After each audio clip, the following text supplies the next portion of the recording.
La charla de hoy la va a impartir Venus. Ella es experta, conoce, muy conocedora es sobre este tema. Ella tiene muy buena experiencia y espero que la aprovechemos. En realidad, es una hora, es un tiempo cortito. De pronto, creo que para el tema es necesario no sé cuántas horas más para que verdaderamente podamos aprender.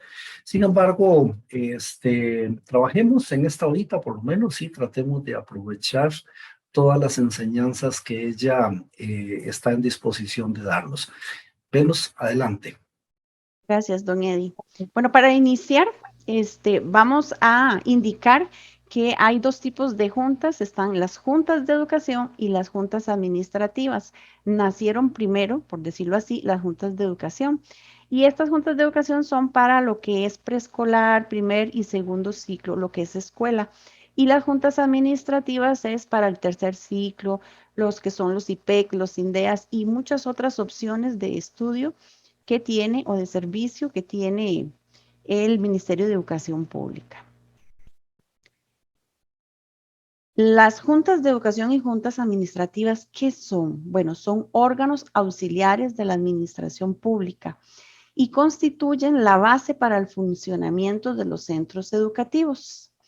Y bueno, ¿dónde dice eso? Eso lo podemos encontrar en el artículo 2 del Reglamento General de Juntas de Educación. El que está actual viene una reforma, pero bueno, como la reforma todavía no ha pasado, estamos con el vigente. Este reglamento inclusive lo tenemos por acá, voy a enseñarlo un poquito con tabla de contenidos en Word para mayor facilidad de interpretación, de estudio y de poder localizar en algún momento si queremos obtener algún artículo. Aquí es importante también indicar, ¿verdad?, que estos dineros son utilizados para atender las necesidades y el bienestar de la población estudiantil. Y bueno, entonces las juntas tienen que administrar que los fondos públicos, pero solas no, tienen que hacerlo en coordinación con la dirección y con el personal docente. Entre estos tres entes, por decirlo así, bueno, entes no, personas, son los que tienen que coordinar que esa administración sea lo mejor posible para que se cumpla el objetivo, que es el beneficio a los estudiantes. Algo muy importante es que si bien el gobierno pasa los dineros a las juntas, hay una fuente de financiamiento que se llama ingresos propios, que son generados por las juntas, ya sea con bailes, con bingos, con rifas, con alguna actividad que la junta haga.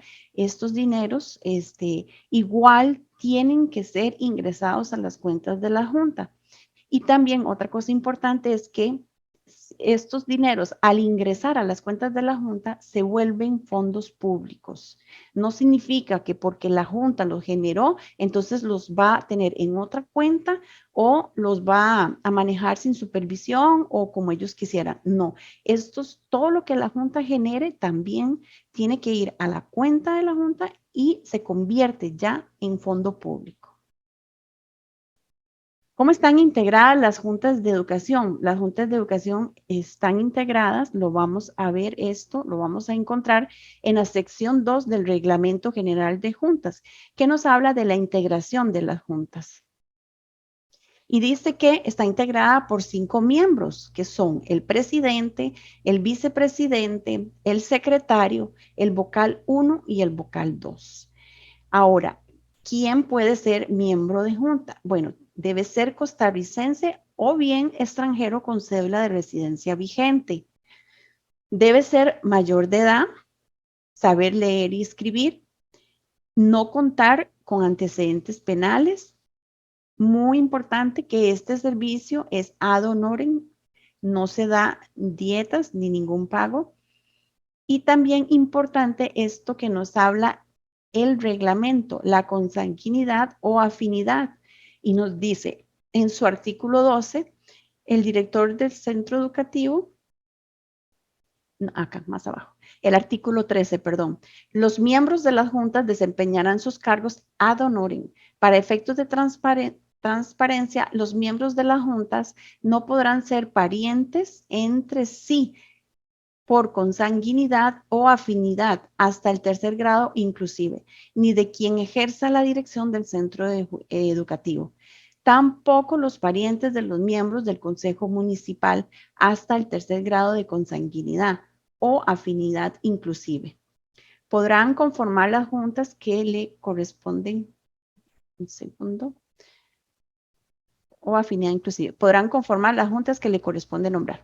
Los funcionarios del Ministerio de Educación Pública y de la municipalidad podrán ser miembros de una junta siempre y cuando no exista un conflicto de intereses por la naturaleza del puesto que eventualmente estarían desempeñando.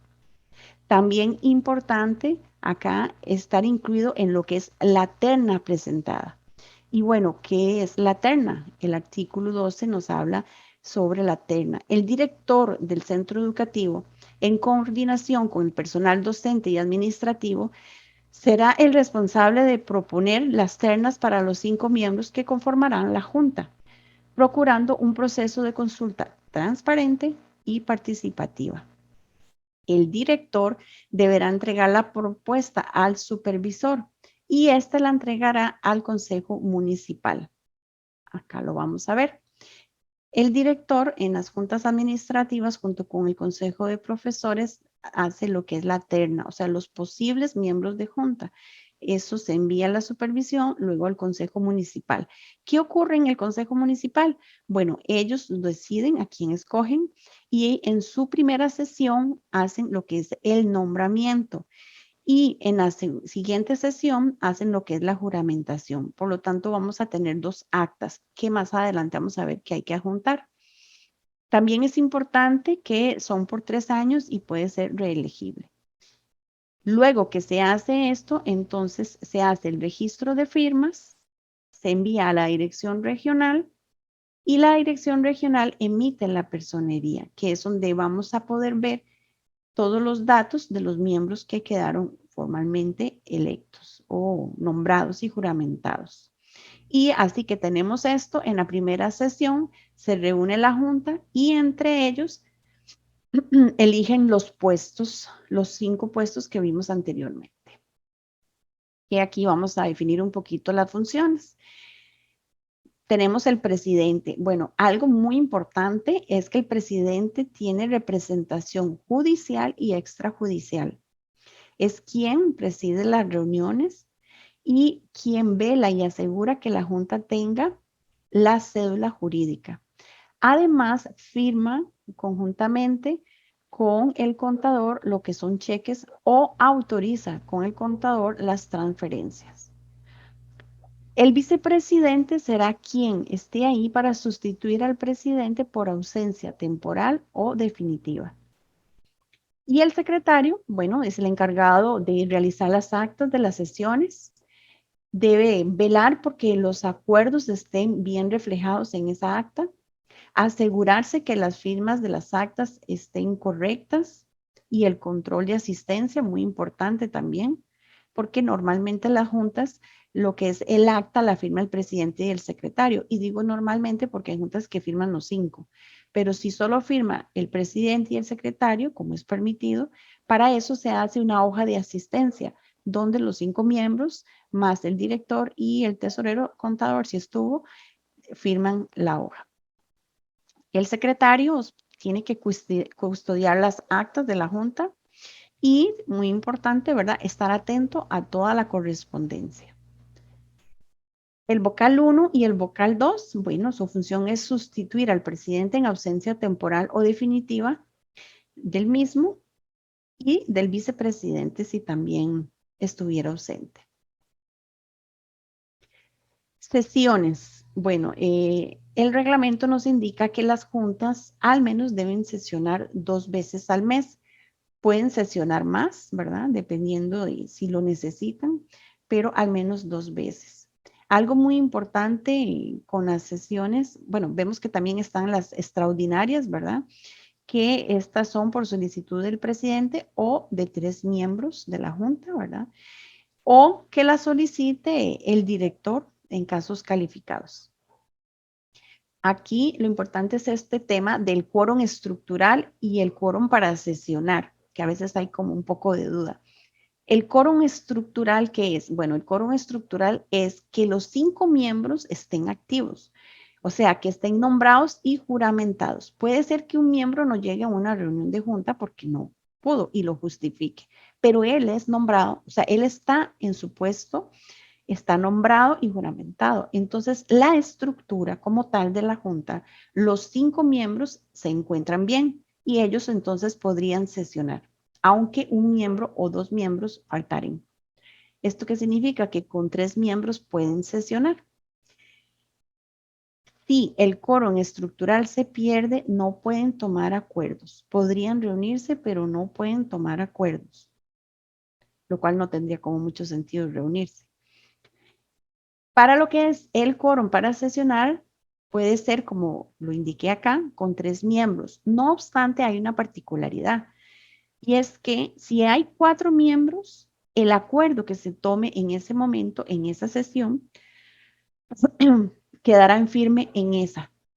Si son solo 3, hay que esperarse a la siguiente sesión para que ese acuerdo quede en firme.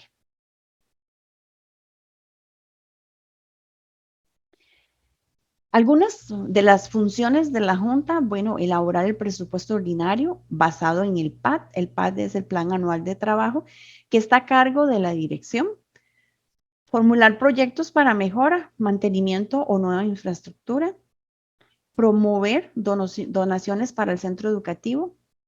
Importante esto, asistir a las capacitaciones que brindan en las direcciones regionales o el mismo Ministerio de Educación Pública, que no sea dirección regional.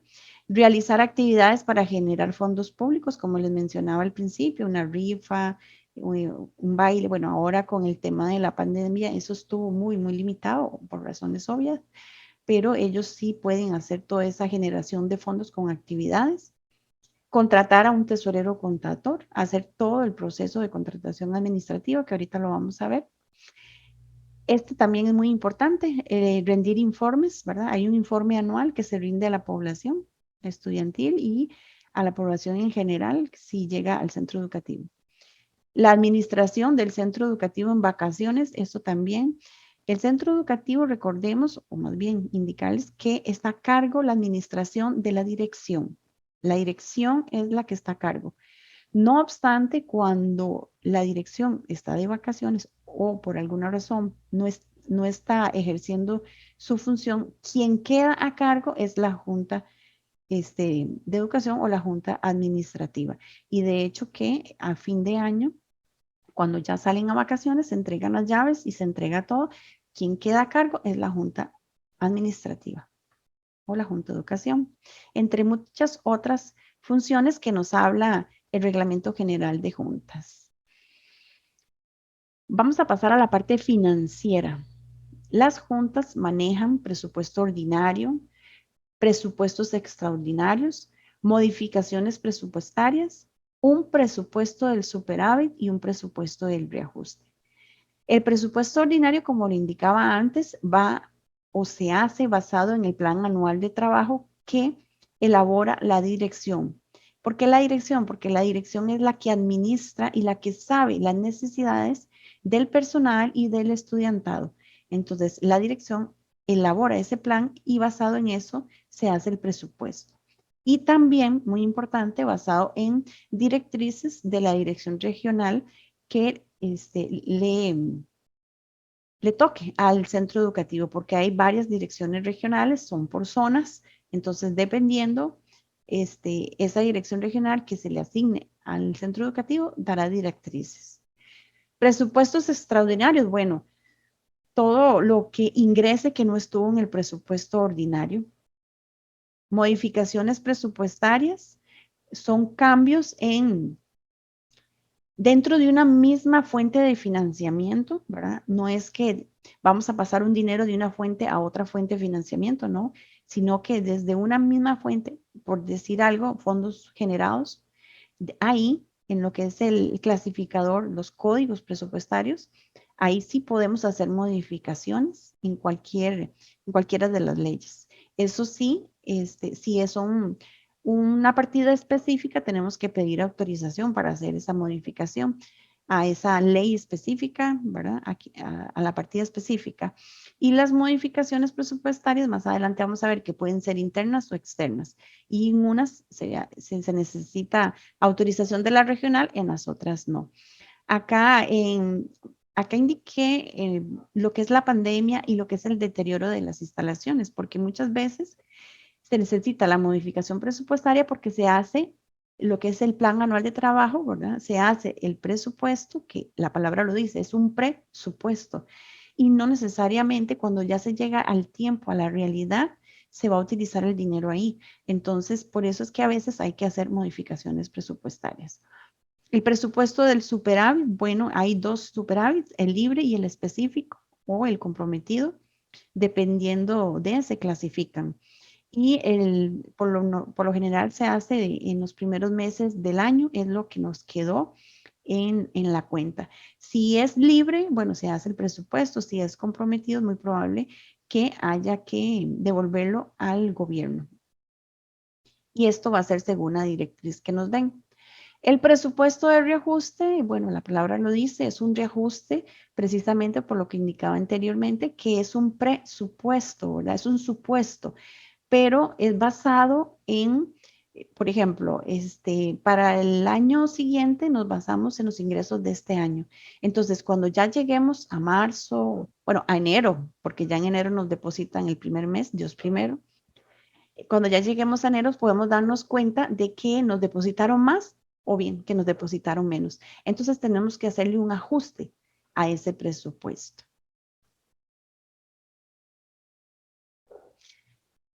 Acá, bueno, vamos a hablar un poquito sobre el presupuesto ordinario. Como les indicaba, este presupuesto ordinario se hace basado, acá se me perdió el vínculo, vamos a ver si este me abre.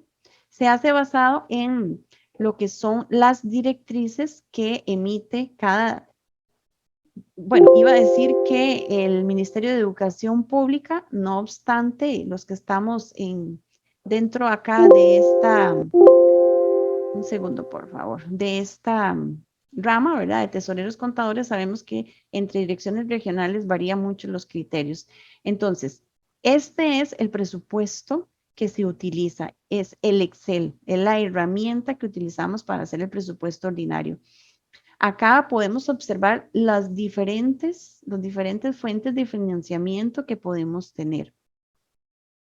Y en estas hojas de abajo vamos a nosotros, según las directrices, ¿verdad?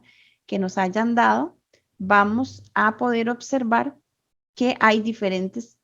Y aquí voy a darle clic derecho y le voy a decir mostrar. Y pueden observar, tengo ocultas todas estas hojas porque el centro educativo que tomé como ejemplo no necesita nada de estas otras leyes, no las tiene. Entonces, no es necesario que yo tenga todas estas hojas abiertas, que son muchas, son todas estas, cuando lo que voy a utilizar son poquitas. Pero igual, de igual manera, aquí puedo mostrarlas o ocultarlas si las ocupara en algún momento. Ley 6746. La ley 6746, como lo indica acá, es los gastos de operación. De aquí pagamos lo que es la electricidad, el agua, la luz, los servicios de teléfono, el material didáctico y algunos otros códigos que, como lo indiqué anteriormente, nos basamos en el plan anual de trabajo para darles un monto y así hacer el presupuesto. De igual manera, alimentos, acá tenemos alimentos, estos montos son dados por la dirección regional, ellos nos dicen qué monto debemos utilizar, si el de este año, el del otro año, si una proyección, etcétera. Tenemos servidoras, tenemos transporte estudiantil y tenemos concesión, que es para los fondos propios respecto a lo que es cocineras. Acá tenemos una comprobación de saldos y el estado acá de origen y aplicación. Para llegar ya al final, todo está entrelazado y llegamos al final a lo que es la consolidación del presupuesto ordinario. En este caso, 127 millones. Este Excel, esta herramienta nos la da el Ministerio de Educación.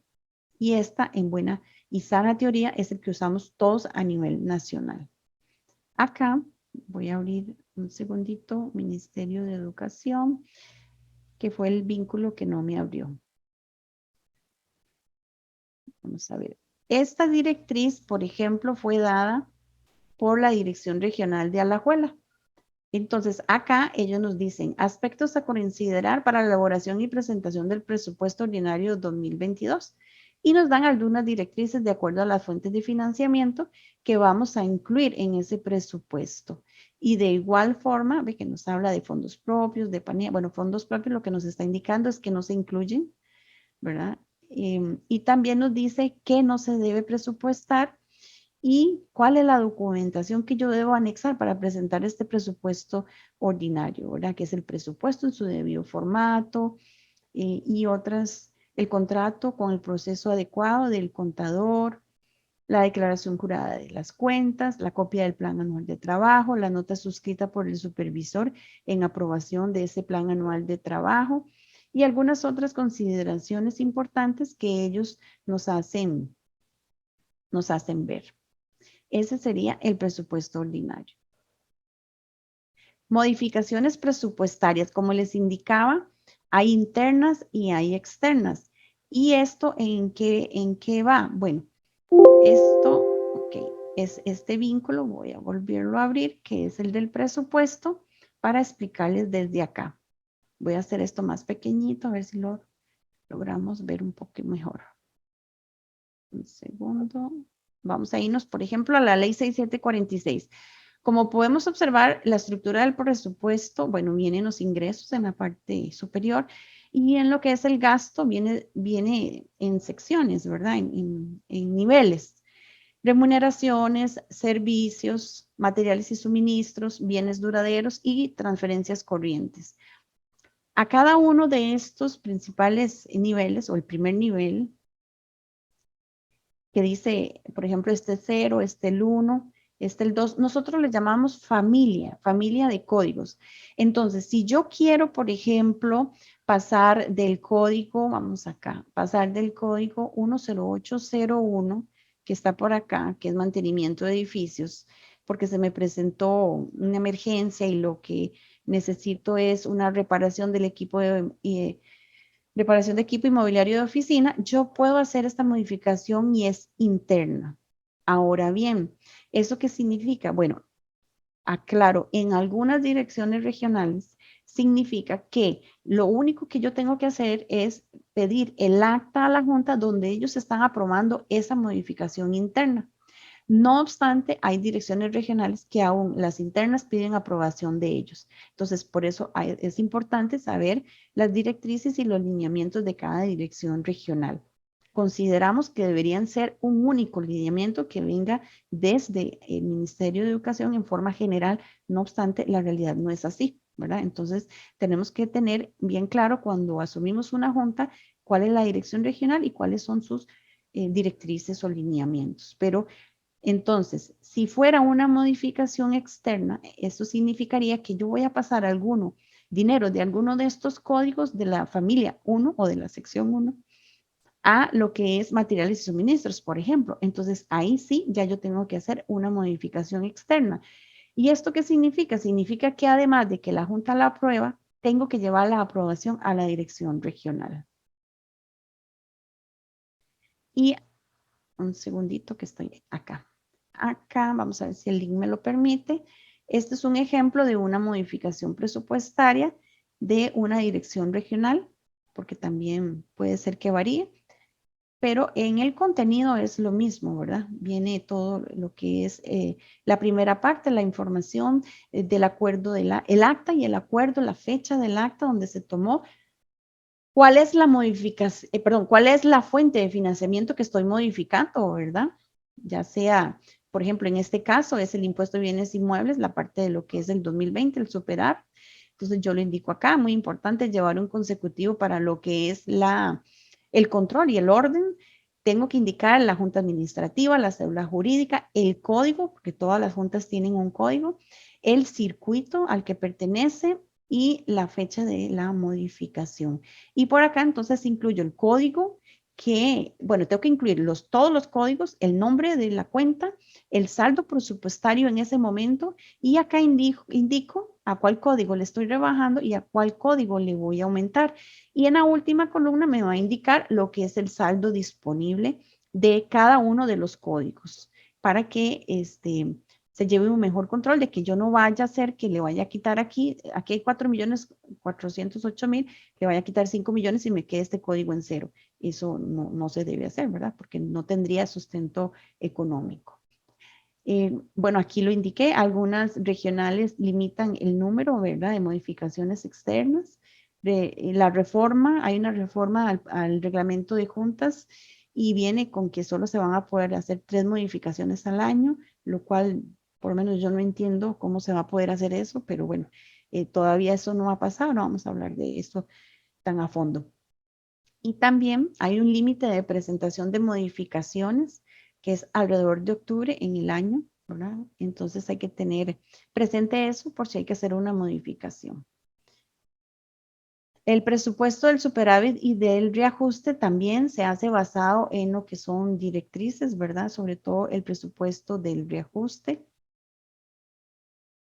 Y vamos a pasar ahora a hablar un poquitito de los tesoreros contadores, que como indicaba al principio, es una de las funciones de las juntas de educación y administrativas, realizar el proceso. ¿Qué es un tesorero contador? Bueno, acá, vamos a ver si con en el reglamento de juntas, en el capítulo 4, habla de los tesoreros contadores. Dice que debe ser por servicios profesionales, no una persona que sea directamente empleada de la junta, que debe estar inscrito debidamente en la administración tributaria y por lo tanto también debe estar con factura electrónica o con comprobantes electrónicos. Debe estar inscrito ante la Caja Costarricense del Seguro Social como trabajador independiente. También debe brindar una póliza de fidelidad. Esta póliza debe indicar que el acreedor es la Junta. Debe estar debidamente incorporado al Colegio de Contadores Privados de Costa Rica, no al Colegio de Contadores Públicos. No puede estar afecto al artículo 22 de la Ley de Contratación Administrativa. Y acá en el material también incluimos un poco lo que es el artículo 22, que habla sobre el ámbito de aplicación. Y dice que la prohibición para contratar con la administración se extiende a la participación en los procedimientos de contratación y a la fase de ejecución del respectivo contrato. O sea que si nosotros estamos en un proceso de contratación administrativa y nos vemos afectos, se rompe. No podemos, vamos a estar afectos y ya no vamos a poder seguir con el proceso. Acá también el artículo 22 bis habla sobre el alcance de la prohibición. En los procedimientos de contratación administrativa que promuevan las instituciones sometidas a esta ley, tendrán prohibido participar como oferentes en forma directa o indirecta las siguientes personas. Y bueno, no lo voy a leer porque, como pueden observar, es bastante amplio. Pero sí es importante que si quieren hacer o participar en un proceso de contratación, lean esos 2 artículos. De igual manera, en los carteles se pide una declaración jurada de que no se está afecto a este artículo. También se debe estar al día con los pagos, con los impuestos municipales. Importante aquí también, un segundo, acá. Importante aquí también el hecho de estar al día con todo lo que es las declaraciones como profesionales, ¿verdad? Como contribuyentes y en el pago de los impuestos. Todos sabemos que las personas que aparecen como morosas o como omisas no pueden tratar con lo que son los entes públicos, ¿verdad? Entonces es importante tomar en cuenta eso. Y bueno, todo lo que es el proceso de contratación administrativa deben hacerlo los tesoreros contadores igual con los entes públicos. Por acá tenemos lo que son condiciones y responsabilidades de los tesoreros contadores. Esto lo vamos a encontrar en el artículo 79 del Reglamento General de Juntas. Y nos dice que sin perjuicio de las funciones y atribuciones legalmente establecidas, para los contadores, el contrato de servicios profesionales del tesorero contador deberá contener como mínimo las siguientes condiciones y responsabilidades. Debe firmar en conjunto con el presidente, como se los indicaba al inicio, los cheques o las órdenes de pago, lo que son las transferencias. presentar propuestas de mejora a la gestión financiera, realizar los requisitos de las operaciones con base en comprobantes y justificaciones originales, comprobantes electrónicos en este momento, ¿verdad? A menos que estén en la acepción de emitirlos, llevar los libros de contabilidad o archivos digitales conforme a la normativa vigente, mantener un conocimiento actualizado sobre los acuerdos y las aprobaciones que realiza la Junta, presentar los informes, ya sea mensuales, trimestrales o anuales, ya sea a las direcciones regionales, a las mismas juntas o algún otro ente del Ministerio de Educación que lo solicite.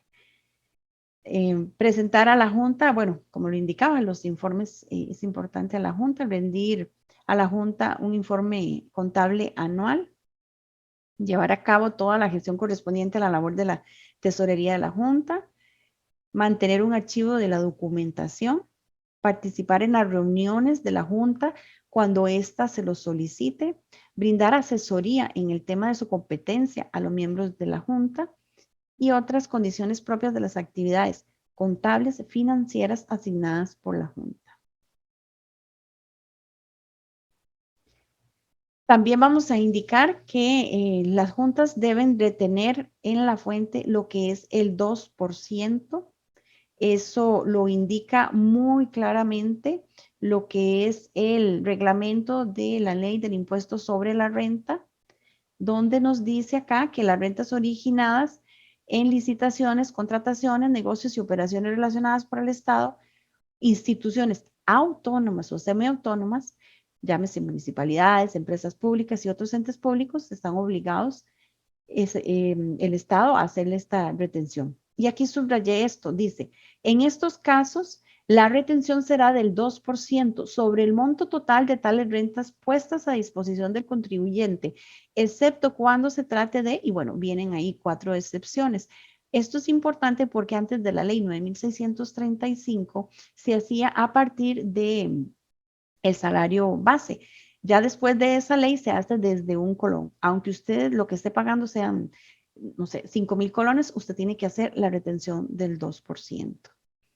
En este sentido, también importante, aquí les voy a compartir una respuesta de la Administración Tributaria con referencia a que se le consultó si la retención se debía hacer a todo el monto de la factura o se debía excluir lo que es el impuesto al valor agregado.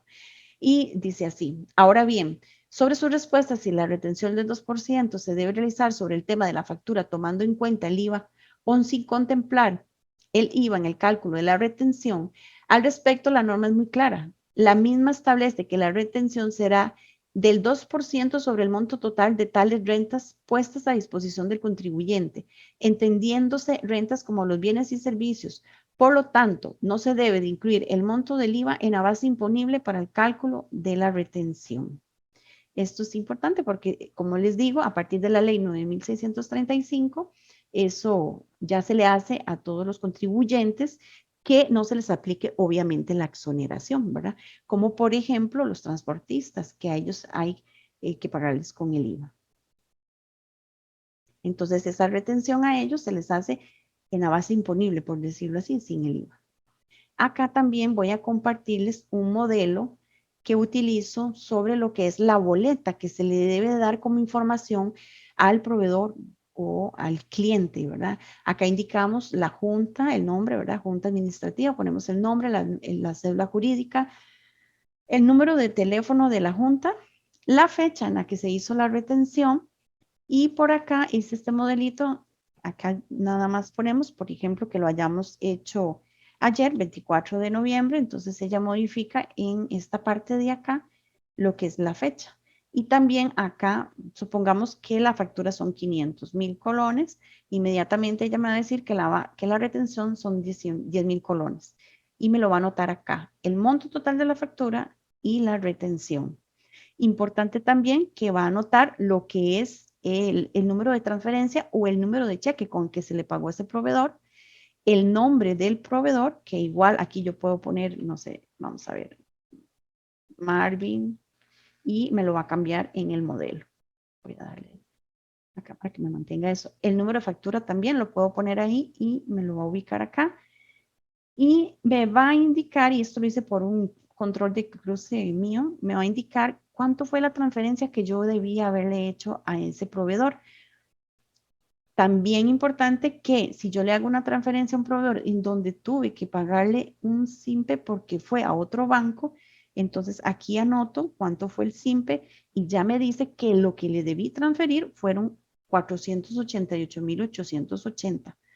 ¿Esto por qué? Porque quien asume el SIMPE es el proveedor. Las juntas no deben pagar los SIMPE. Por eso es importante también tratar de tener relación comercial con proveedores que tengan cuentas en el Banco Nacional. Y en el caso de los transportistas, como a ellos les hacemos la retención sin el IVA, esto no iba a cuadrar, por decirlo así. Entonces aquí yo le voy a poner, supongamos que son 20,000 colones del IVA, entonces, aquí el modelito me va a decir que lo que tuve que transferirle fueron 528,880. Este modelito viene en lo que es el material. Obligaciones que tienen las juntas administrativas a nivel tributario. Bueno, el de 140, ¿verdad? Deben estar debidamente inscritas con todos los datos. El de 150, ¿verdad? Que es la declaración mensual sobre lo que son retenciones, la informativa. La declaración de 103, que ya es la declaración propia, ¿verdad? Que la hacemos en el ATV, ya sea del 2% o incluso si, bueno, difícilmente una junta va a tener un empleado que tenga que hacerle retención por salario, pero si fuera el caso, también hay que hacerlo. La declaración informativa de la de 151, la declaración de la de 101 y bueno, eventualmente si lo requiere hacer la declaración, la de 104-2, que es del impuesto a valor agregado. Cambio de representante legal. Esto es muy importante. ¿Cómo hacemos ese cambio cuando la Junta, ya sea porque venció o porque renunció el representante legal? ¿Cómo lo hacemos? Bueno, primero que todo hay que hacer lo que es el formulario de 140 de modificación, la versión 3. La llenamos, ¿verdad? Que vaya firmado por el representante legal o por una persona autorizada en forma autógrafa o bien con firma digital. No obstante, aquí es importante hacer una aclaración. Si es con una persona autorizada, debe emitir, ¿verdad? O remitir más bien una autenticación y un poder especial emitidos por un notario. Y esto significaría un costo para la Junta. Por lo tanto, no recomendamos hacer eso. Lo que recomendamos es que se haga un usuario del TRAVI, el representante legal, y él mismo sea el que envíe la solicitud. Debe adjuntar la cédula de identidad vigente y legible y también debe adjuntar lo que es la personería jurídica, que es donde le va a indicar al usuario del TRAVI que es realmente el representante legal. Y por acá también viene una guía de cómo hacer ese llenado del formulario, que también está en el material. ¿Qué también tienen que hacer las juntas? Bueno, si tienen empleados, como normalmente es, tienen que presentar la planilla del INSS, de lo que es la póliza del riesgo de trabajo, todos los meses se presenta. Tiene que presentar la planilla de la caja del Seguro Social, que también se presenta todos los meses. Aquí puse una imagen, bueno, así se ve cuando ingresamos a lo que es la presentación de la planilla del Seguro Social y a la derecha tenemos la imagen de cuando ingresamos a hacer la presentación de la póliza de riesgo de trabajo en la plataforma del INSS. Exonet. ¿Las juntas deben hacer Exonet? Sí, las juntas para que sean exoneradas en sus compras de bienes y servicios deben realizar el trámite ante Exonet. Y algo muy importante acá es que recordemos que ahora Exonet está también relacionado o ligado con lo que es el CABIS, CABIS, Catálogo de Bienes y Servicios. Y por eso indiqué aquí estas flechitas.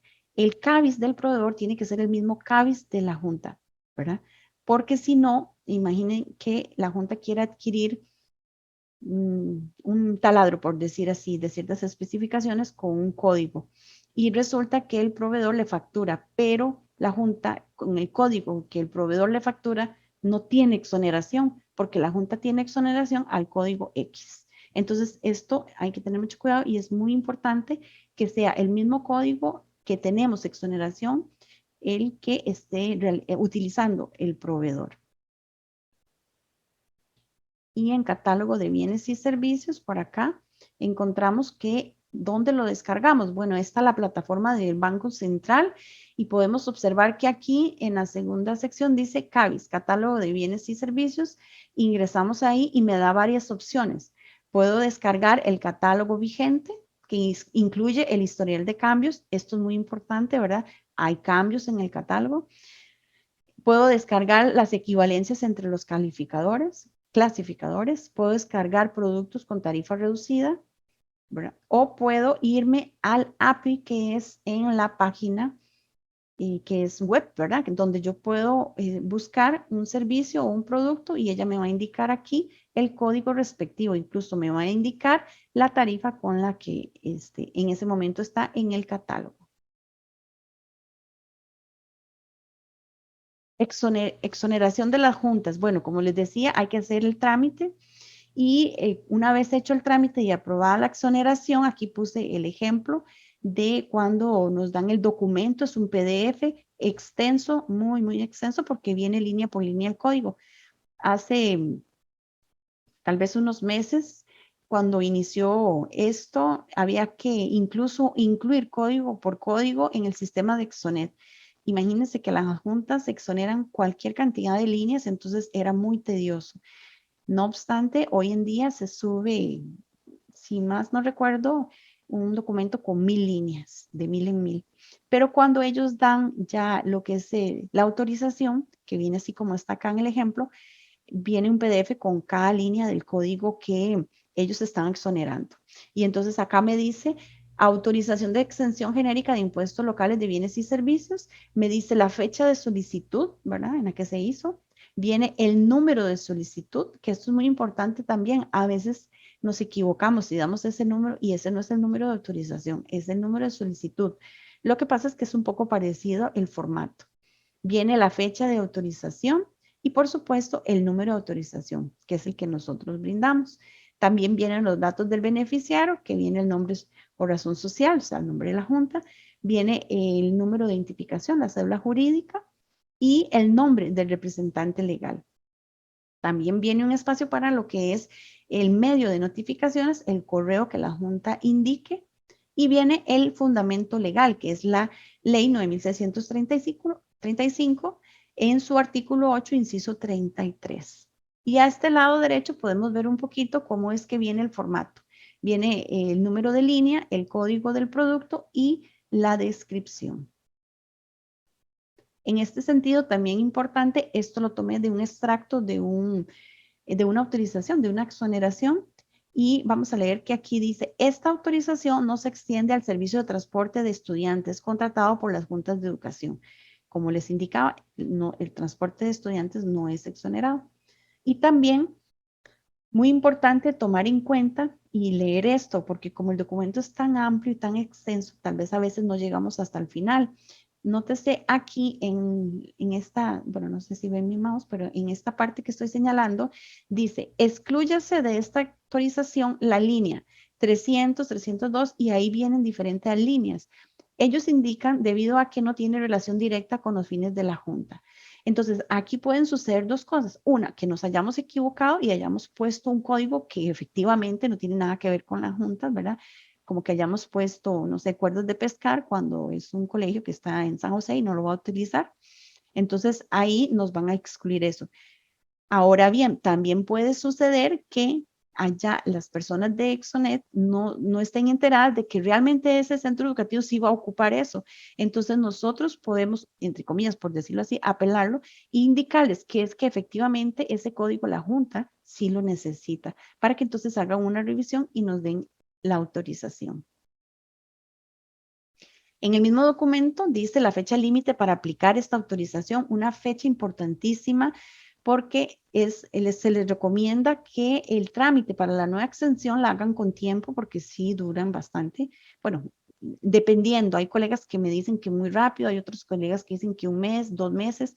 Entonces, es importante hacer este trámite para la nueva exoneración con tiempo. Anotemos esa fecha en nuestro calendario o en nuestra agenda electrónica que utilicemos con tiempo para ir haciéndola. Bueno, Si la hacemos nosotros o si la Junta tiene algún empleado o algún miembro que lo haga, recordarle. Y también importante, dice aquí que la aplicación, ¿verdad? Una vez vencido el plazo para su posterior aplicación, el beneficiario deberá gestionar su revalidación al Departamento de Gestión.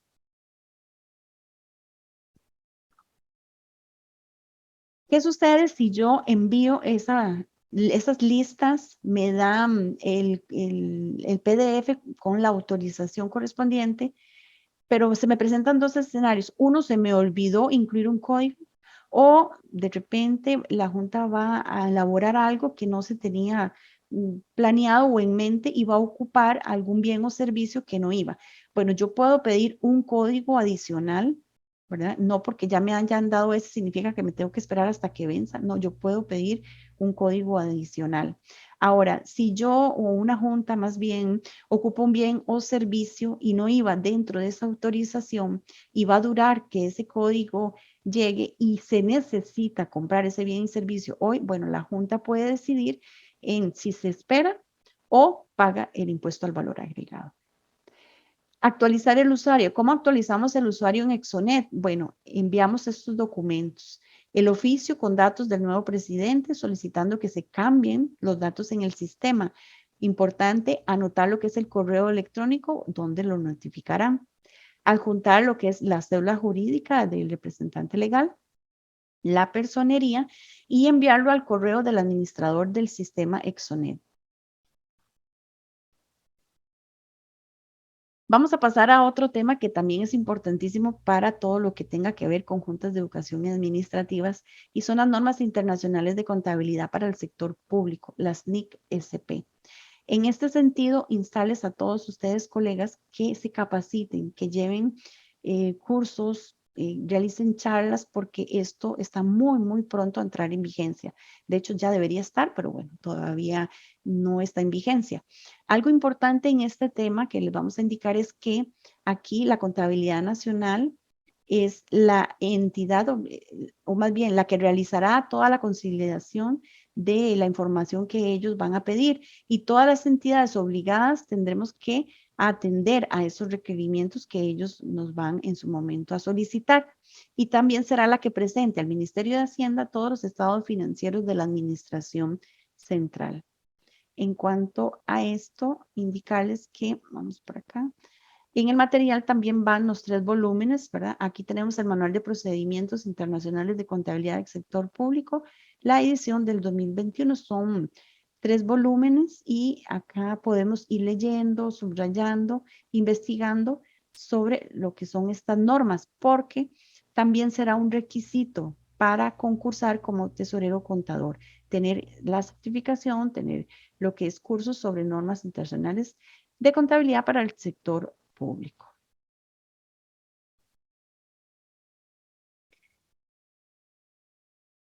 Las juntas de educación y administrativas, ¿cómo van a hacer esta implementación? Bueno, ya dimos, o más bien ya el Ministerio de Educación dio un paso y fue que conformó una comisión. Esta comisión la notificó mediante esta circular, que es la DM 00045, donde dice oficialización de la Comisión Institucional para la implementación de las normas internacionales de contabilidad para el sector público en el Ministerio de Educación. Esto nos lo enviaron el 19 de octubre de 2021 y aquí indica, como lo tenemos acá en la presentación, que la comisión está conformada por 4 empleados del Ministerio, servidores del Ministerio de Educación Pública, de la Dirección Financiera, de la Dirección de Recursos Humanos y de la Dirección de Informática de la Gestión. También indicarles, bueno, son 42 normas y como les decía, serán requisito para participar en los procesos de contratación de los tesoreros contadores. De momento lo que estamos es esperando directrices, capacitándonos y porque hay muchas inquietudes de cómo se va a manejar esta implementación. En cuanto a esto de normas, es importante mencionar que hoy en día las contabilidades de las juntas de educación administrativa son presupuesto, base presupuesto, no se hacen con doble partida. No obstante, a partir de estas normas tendrá y deberá hacerse de esa manera. En este sentido, bueno, aquí puse una imagen del sistema contable que no es para el sector público, es para todos los otros sectores, donde nosotros estamos en Grupo EV adaptando lo que es el catálogo al catálogo de la Contabilidad Nacional para poder utilizar este sistema contable que es totalmente robusto, como lo pueden ver por acá. Este sistema nos da, como dice don Eddie, con casi una tecla que movamos todos los estados financieros, lo que es la declaración del IVA, lo que es la declaración del renta, nos da la proporcionalidad, la liquidación de la proporción. Es una maravilla, es muy, muy, muy completo. Viene para 6 actividades y también trae incluido para lo que es capital mobiliario, lo que es el régimen de tributación simplificada, es muy, muy completo. Viene para planillas, bueno, etcétera. Nosotros estamos trabajando en este sistema para homologar ese catálogo y poder utilizarlo. Otro tema importantísimo, SICOP. ¿Qué es el SICOP? Sistema Integrado de Compras Públicas. Eso significa el SICOP. Y bueno, ¿quiénes lo utilizan? Bueno, es para que se relacionen, por decirlo así, el sector público con las personas y empresas privadas y hagan lo que es el proceso de compra y venta de bienes y servicios. Vamos a entrar aquí a la plataforma del SICOP. Esta es la plataforma del SICOP. Aquí podemos encontrar mucha información, mucha. Incluso hay un aula virtual. Acá, si entramos, podemos observar que aquí podríamos solicitar, hay un curso que da el SICOP al 1311, a este número de teléfono, 800 00 SICOP.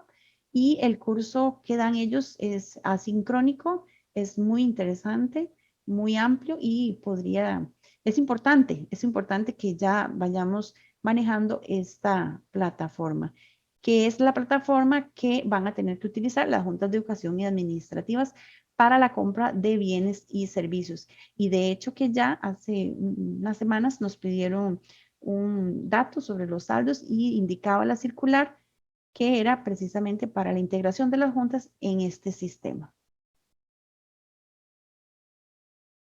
Ley de contratación administrativa. ¿Cuál es el proceso? Bueno, elaboración y publicación del cartel es la primera parte que se hace cuando se hace un proceso de contratación administrativa. Este cartel especifica las reglas y las condiciones. Luego se hace la recepción de las ofertas, donde de los interesados, cuando los interesados entregan la documentación. Después se hace el análisis de las ofertas, luego la adjudicación y después viene ya lo que es la adjudicación o la ejecución más bien de la compra. En este sentido, hay límites de contratación administrativa que son las que nos van a definir. Existe la licitación pública, la licitación abreviada y la contratación directa.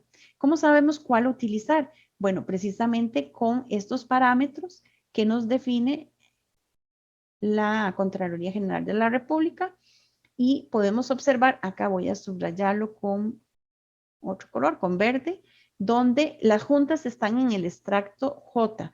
Esto significa que la contratación directa se puede hacer si no pasa los 3 millones, si es de 3 millones a 29 millones, 270,000 es una licitación abreviada y si es más de eso tiene que ser una licitación pública. Estos límites, bueno, este excluye la obra pública, pero hay otro que también incluye obra pública. Ley de contratación administrativa, bueno, se debe concursar todos los años. Esto en cuanto a lo que es el tesorero contador. Debe concursar todos los años, debe entregar todos los requisitos y todo el proceso. Y también existe una posibilidad que está en la ley de contratación administrativa, que aclaro, no todas las direcciones regionales lo permiten, pero es una opción y está en la ley de contratación administrativa, que es la prórroga del contrato. Acá indica, el periodo de contratación será por un año. Perdón, esto tiene que ir en el cartel cuando se publica para que se pueda ejecutar después. El periodo de contratación será por 1 año y prorrogable hasta por 3 años más, con revisiones anuales que determinarán la viabilidad para la continuidad del servicio, según lo establecido en el artículo 171 del reglamento de la Ley de Contratación Administrativa. El personal contratado deberá firmar un contrato que tendrá una vigencia del 1 de enero, aquí lo puse como ejemplo, del 1 de enero de 2022 al 31 de diciembre de 2022, de continuar con el servicio para los siguientes periodos. Se deberá firmar un nuevo contrato anual para cada uno de los periodos. ¿Esto qué significa? Que aunque en el cartel hayamos indicado que se puede ejecutar la prórroga, todo esto está sujeto a la satisfacción de la Junta y a la decisión de la Junta de volver, o más bien de aplicar la prórroga con este profesional. Aquí viene un poquito sobre, porque lo que es ley de contratación administrativa es muy, muy amplio, es como todo un curso, un seminario, ¿verdad? Pero por lo menos lo básico, nosotros como tesoreros contadores debemos saberlo. Por lo menos lo que es los plazos, la licitación pública, el plazo mínimo 15 días hábiles a partir del siguiente día de la invitación a participar y hasta el día de la apertura de los oferentes. La adjudicación, bueno, el plazo para adjudicar es el que la administración haya establecido en el cartel, el cual nunca podrá ser superior al doble del plazo para recibir ofertas, incluyendo en ese cálculo todas las prórrogas que se hubieran dado. La prórroga para el plazo de adjudicación, bueno, en casos muy excepcionales y por una vez es posible dictar una prórroga por un tanto igual. Y bueno, hay una prórroga de comunicación que es de 3 días hábiles, dentro de los cuales se debe de haber presentado su publicación en la Gaceta. Licitación abreviada, bueno, invitar como mínimo 5 proveedores en forma directa. Menos de 5 proveedores ya debe hacer publicación en la Gaceta. Y todas las ofertas se deben recibir, aunque no medie invitación. Esto es muy importante. Si usted quiere participar en un proceso de contratación y no le fue invitado, igual usted puede llevar el sobre con la documentación y tienen que recibírselo. Lo que sí no puede es, si la recepción de ofertas es el día lunes 20 de 8 a 11 de la mañana, eso sí no puede salirse de esos parámetros, pero no tiene que tener invitación para hacer la participación. Plazo de presentación de las ofertas no menor a 5 ni mayor a 20 días hábiles desde la publicación. Y bueno, lo que es contratación directa, debe respetarse los principios igual, requisitos previos, derechos y obligaciones de las partes, controles y prohibiciones y sanciones. El principio de publicidad en las contrataciones de escasa cuantía se vería satisfecho al concursar invitación al menos a 3 potenciales proveedores. O sea, podemos realizar contratación directa invitando a 3 proveedores. Y bueno, se brinda un plazo razonable para que elaboren sus ofertas, porque este plazo no está estipulado en el ordenamiento positivo. También, para finalizar el tema de ley de contratación administrativa, los procesos pueden declararse infructuosos porque no se presentaron ofertas o las que hicieron no se ajustan a las necesidades que quiere cumplir la Junta.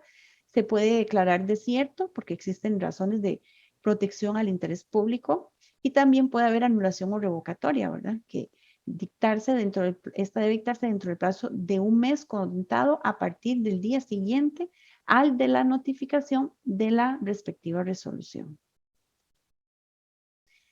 Caja única del Estado. Esto es importante porque las juntas actualmente tienen cuentas bancarias en el Banco Nacional. Ahí es donde se trabajan los dineros de las juntas. No obstante, se está haciendo un cambio muy grande y muy importante, y es que se quiere que los dineros de las juntas no estén en las cuentas bancarias, en este caso del Banco Nacional, sino en la Caja Única del Estado. Solo una parte para lo que es operativo, como pagar los recibos telefónicos, todos los servicios básicos y algunos 2 puntos más, sí se va a mantener una cuenta bancaria para que desde ahí se paguen, más si es por BNPAR, para que se hace el descargo. Pero en sí, lo que es aparte de todo eso, se va a manejar en Caja Única del Estado.